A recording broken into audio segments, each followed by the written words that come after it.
When I accepted a summer job at the local library, I expected a quiet season spent sorting books and managing the checkout desk. What I didn't expect was to uncover the town's dark past.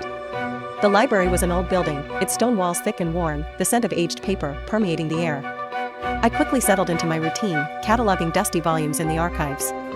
One rainy afternoon, as I worked my way through a stack of old books, I stumbled upon a leather-bound journal tucked between two dusty encyclopedias. The journal belonged to someone named Eliza Caldwell, dated back to the early 1900s. I felt a thrill of excitement as I opened it. The pages were filled with elegant cursive writing, detailing Eliza's life in the town, her family, her friends, and a growing obsession with the nearby woods. As I read, I learned about her fascination with the Forgotten Ones, a group of spirits believed to inhabit the forest, said to be the souls of those who had vanished without a trace. Intrigued, I continued to read, fascinated by Eliza's accounts of rituals meant to communicate with these spirits. She described gathering with friends under the full moon, lighting candles, and calling upon the Forgotten Ones to share their secrets. Her entries became increasingly frantic, detailing how her friends began to disappear one by one, taken by the woods. The last entry sent chills down my spine. Eliza wrote that she could hear the voices of her friends, whispering to her from the forest, begging for help. She felt compelled to join them, and the last line read, "I will find them, no matter the cost." I closed the journal, my heart racing.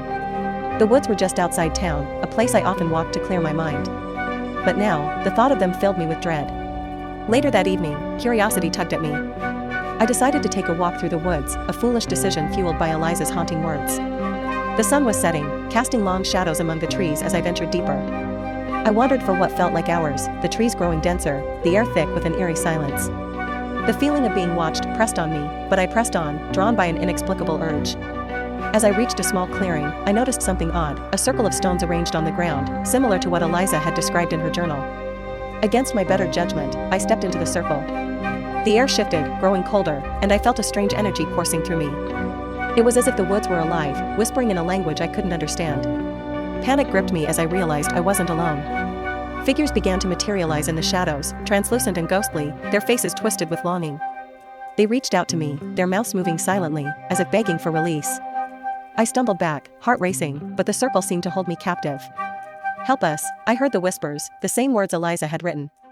My mind raced with fear and confusion. I remembered her final entry, the price she had paid to find her friends.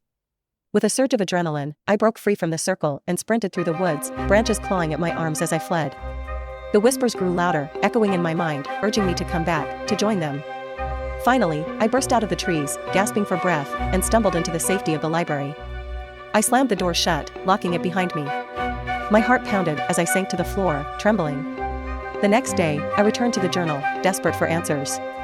I turned to the last page, but it was blank. I felt a chill wash over me. I couldn't shake the feeling that Eliza's spirit had somehow linked with mine, that the Forgotten Ones were still waiting for someone to join them. I decided to leave the town after that summer. Even now, years later, I can still hear the whispers in my dreams, calling me back to the woods. I often wonder about the Forgotten Ones and what they wanted. But some mysteries are better left unsolved, and some woods are best avoided.